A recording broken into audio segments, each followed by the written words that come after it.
other. You guys know this. This isn't your first road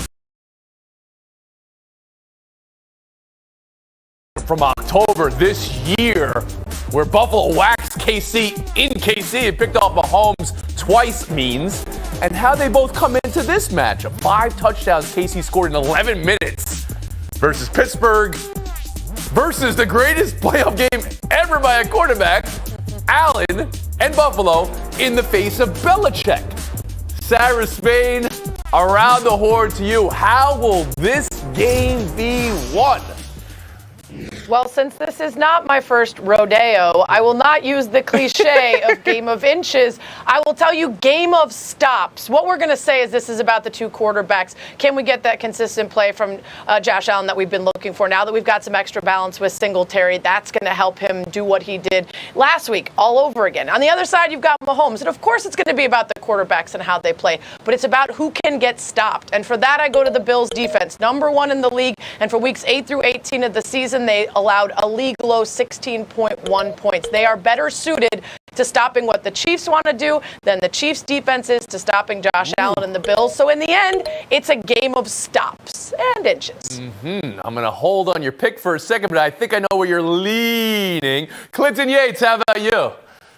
You mentioned it earlier in the program. The turnovers are a major factor here. This is one of those games where Mahomes' riskiness, the previous game, you start to thought, oh, well, when he plays a really good defense, that actually doesn't go well. They lost 2 other fumbles in that game as well. It wasn't just the pick. So to me, that's the #1 determining factor here. But if you look at sort of the trends, I mean, both of these teams played so well last week. But to me, Buffalo scored more points, gave up less points, and played against a better team as well. This team just looks so good right now. Monica McNutt, what's the #1 thing that decides this game? I do think it's going to be the quarterback play. When you look at what Josh Allen did, those 5 touchdowns against the league's second-best defense versus the pass, didn't really look that way. The defense will be important, but I just think overall, Josh Allen as a leader in terms of this squad is really going to set the pace. Can he take the next step? And I think the Bills defense is going to continue to do what they've done all season, which is be really good. Wow, you don't even mention Kansas City. The word Mahomes did not even come out of your mouth in this preview. And Kevin Blackistone, how will this game be won? Wow. Well, since you suggested no one said much about Mahomes, let me say a whole lot about Mahomes, who, by the way, just last weekend threw for over 400 yards and 5 touchdowns on his own, an explosive performance. And people like to talk about Josh Allen, and I wish you would ban this phrase, using his legs. But Pat Mahomes also happens to use his legs pretty well. You just used it. And what are you doing here? I'm pointing it out to you. I'm trying to give you some help here. Yeah.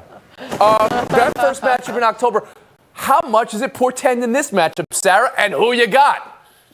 Well, it's gonna look really different from week 5, especially for the Chiefs with Ingram, with Jones. Like, they're gonna be much better at getting to Josh Allen. I think it still goes the way of the Bills, and I can't believe I'm picking against a Chiefs team and Mahomes who have evolved since then, but I think the Bills are hot as heck. Clinton Yates. I'll pick the Bills. I think winning that game on the road previously is a big part of this. Not intimidated going into Kansas City. Monica McNutt. I'm going with the Bills. It's their time. 3. And Blackistone, is it a clean sweep that Josh Allen, the Buffalo Bills, beat Kansas City here in Kansas City? No, I'm going to go with that up-and-coming young quarterback by the name of Patrick Mahomes, leading his team maybe back to the Super Bowl again. Yeah. Leave it. All right. 3-1 Buffalo. We'll move on. LA at Tampa. This is Stafford and Brady, but of course you guys know they don't play each other. This is against their defense. Aaron Donald, Von Miller, and Jalen Ramsey versus Brady. The Rams 2-0 versus Brady's Bucs the last 2 years. You know, last week everyone's talking about how Tampa's missing 50% of their offense. They still lambasted Philadelphia. Clinton, who do you trust more? The defending champs with Brady but all those absences, or the shiny potential Rams with the matchup success they have so far? I trust the Bucs more, but I think the Rams are a better football team. The thing that happened the last time this team played, though, is the Bucs shot themselves in the foot tremendously. They were penalized a bunch of times, and they didn't really get a pass rush to Stafford and the Rams at that time. But the Rams have gotten better since then, and the Bucs have gotten worse. Cam Akers is there. Odell Beckham is finally looking like a reasonable part of that offense in terms of something that they can do. The Bucs are moving in a different direction than the Rams are right now in this season. Monica, you look very eager to answer this question. I'm just here for all of the air quotes around upsets maybe this weekend. Listen, I'm going with the Rams in this one, and it's very strategic and logical. The Bucs have some issues in terms of who's going to be healthy and available offensively, and that Rams defense, Aaron Donald plus Von Miller, and then Floyd's been terrific. I'm going with the Rams. Kevin Blackstone, who do you trust more going into this matchup? Well, going into this particular matchup, I'm going to trust the Rams more. And one of the reasons is the defensive line of the Rams taking advantage of a banged-up offensive front in front of Tom Brady.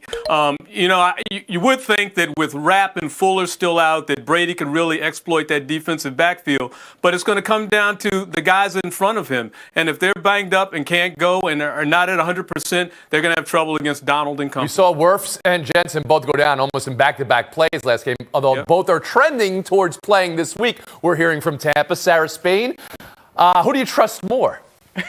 Yeah, that's the big thing. And since they added Von Miller, the Rams are 6th in blitz rate without having to actually blitz and getting pressure without the blitz, which we know is the book against Brady. If you can pressure him with 4, that's usually what gets him down. And all of the statistics lead you to thinking that that's who you should trust. But that's like the last couple weeks of trusting the Rams. Before that, there was so much inconsistency. Exactly. Matt Stafford was throwing away games.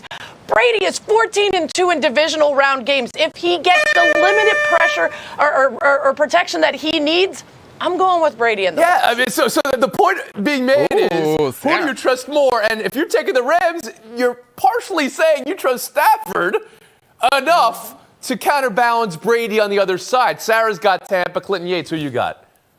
I got the Rams. I think McVay has a lot more to prove than people are giving Monica credit for. McNutt? I love that logic, Yates. I'm taking the Rams. Listen, peaking at the right time is a real thing. The Rams are playing good football at the right time. I'm taking the Rams. 3-1 again. So the two teams that made the Super Bowl last year are both underdogs, according to this panel, in their games this weekend. All right. San Francisco at Green Bay, Madden and Summerall. They're going to have a great call of this game in the upper press box. The latest on Nick Bosa. Shanahan says it's looking good. Week 3, great game between these two. Garoppolo to Juszczyk with 37 seconds left to take the lead. But Garoppolo was snapping the ball with a lot of time left on the play clock, and that came back to get him. Rodgers, Mason, Crosby, field goal with double zeros, ball game. Monica, what's the number one thing that decides this game? Can the Niners defend the Packers? And obviously Aaron Rodgers. Of course, you think of Joey Bosa as a guy that could get pressure on him. That's terrific. But then beyond that, when you look at the last 5 seasons, when Aaron Rodgers sees zone 2/3 of the time, he's only 2-5. The Niners happen to be one of the teams that play zone at the highest rate. Will it translate? They really got to figure out a way to stop Rodgers, because we've seen him do magical from things. Monica McNutt. Are you going to now go on NFL Live after doing every show that the network has? You're going to Nah. I'm going to stay right here. Blackstone. The Packers are a plus turnover team. The team that they're about to play, the 49ers, are a minus turnover team. And you got Garoppolo going in there, 12 picks, 2 fumbles, a hurt thumb in cold weather. That is going to be an issue, I'm afraid, for the 49ers. So look for the turnover differential in this game to be the difference. Sarah Spain. Yeah, for as great as the Packers have looked all season, I think this is actually a great matchup because of what Cruella DeVille, or the black and white cookie up there, said. Basically, that pressure that they could potentially get on Aaron Rodgers is huge. He goes from leading the NFL in QBR to 26th under pressure. If they can pressure him, they can establish the run early. If they can take care of the ball, they have a great shot. But I don't think they will, because the Packers are 11-0 with at least one takeaway. Jimmy has a hurt shoulder. Jimmy has a hurt thumb. Jimmy doesn't like playing in the cold because he's never had a shot to find out what it feels like. I'm going with Aaron Rodgers and the Packers. Garoppolo is from Illinois, right? From Eastern Illinois. I mean, right. Yeah, Jimmy G. He's experienced cold weather once or twice in his life. He's never played below 40 degrees in his career. NFL career. I mean, his college career. Clinton Yates, how about you? It's going to be a time of possession battle, Tony. You mentioned it in the lead-in, which is just if you keep the ball more, you are going to win this game. I think they're closer matched than a lot of people believe. And if you've got to run the ball because you've got a hurt thumb, well, then you might be able to keep the ball. You have San Fran in this game, Clinton Yates? I know you love Deebo Samuel and what he's done to San Fran's offense, and that's something they didn't see in that game earlier in the season. Samuel out of the backfield. Yeah, and I think this is where Shanahan's creativity as a play caller is going to come in huge. This guy is a genius on that front. I really think that the 49ers have something to bring. So that's another upset this panel's giving you. Yates has got Stanford. Anybody else? Doesn't sound like it from anybody else. All right, we'll move. Monica, wait, what? I mean, if I can do my best Cruella DeVille, just because you know how to do something, darling, doesn't mean it'll get done. I'm sticking with the Packers. Yes. One more game. You know what's up. Titans and Bengals. Are the Titans getting enough respect? Are the Bengals getting enough respect? This is the Rodney Dangerfield game, I say to a panel who has no idea what I'm talking about. Derrick Henry is going to start. Kevin Blackstone, you know Rodney Dangerfield. I know he's not Robin Harris, but you know Rodney Dangerfield. The Titans get enough respect, and how does this one go down? Well, I'm on the Joe Burrow fan club, as I'm sure a lot of people are. What a great performer he is on and off the field. But in this particular game, he's in trouble. Why? Because he's the most sacked quarterback in the NFL. And he's going up against a defense in the Titans who has 3 guys on the line with 8 sacks apiece. They know how to get after the quarterback, and if they give him a lot of heat, they're going to be in a lot of trouble with the Bengals. Who do you respect more in this matchup?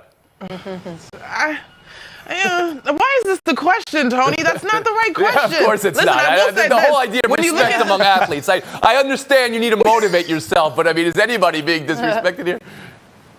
I don't think the Titans are being disrespected, but they do have 4 wins against Jacksonville and Houston teams that they got to see twice this season. So that's a little bit of you just disrespected them. Does anybody have more wins against playoff teams this year than the Titans? Go back and look. Let's go to Sarah Spain.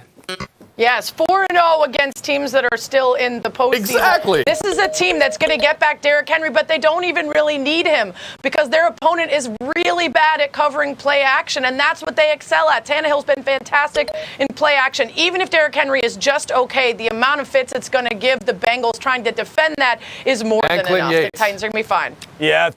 The Titans are the 1 seed for a reason. They've got more experience as a coaching standpoint, from a defensive standpoint, and from a quarterback standpoint. This has been a fantastic season for the Bengals. We all know this, but I think it comes to an end here. The Titans are just too experienced as a team. You wanted disrespect, then you just disrespected the Titans. I'm not in. Go Bengals. This is why we play the game. Go Bengals. I get no respect. I go home to Francesca Enzo Antonella. I said, hey, are you listening to me? He said, you're muted, Dad. I get no...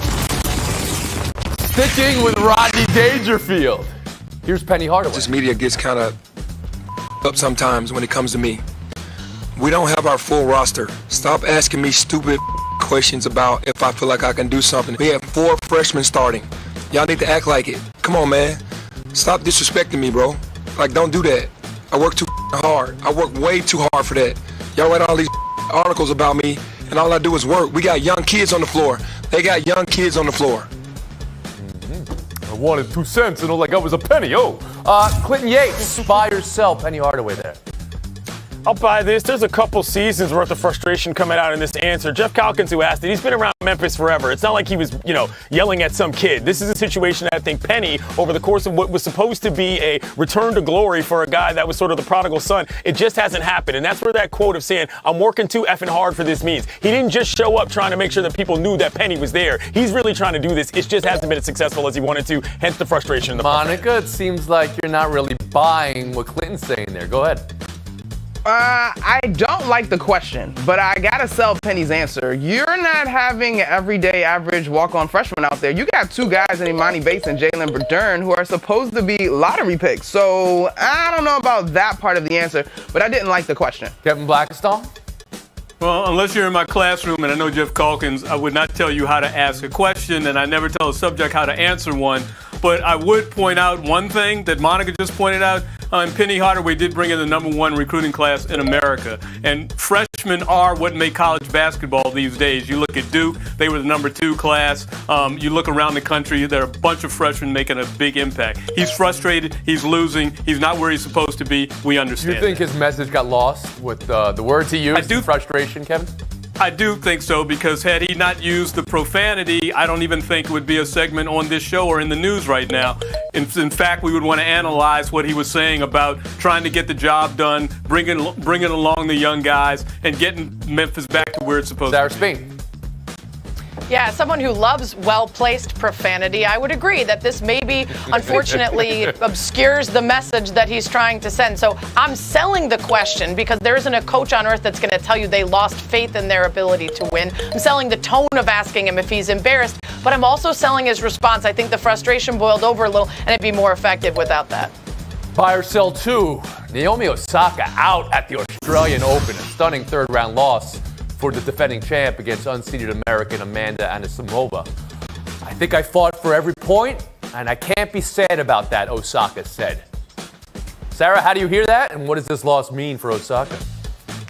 Well, I think we're all bummed. We would have liked to see her versus Barty later, and there was a lot of enthusiasm about her return, but I loved hearing that she was happy to come back. She was joyful in playing tennis again. I even liked the perspective she offered that because of the level of fame and achievement she's gotten, when somebody beats her, it possibly ups their profile, and that helps the next generation and the next group of players. That's someone who's seeing the bigger picture, and I like that for her. Can't be sad about a loss, Kevin Blackistone?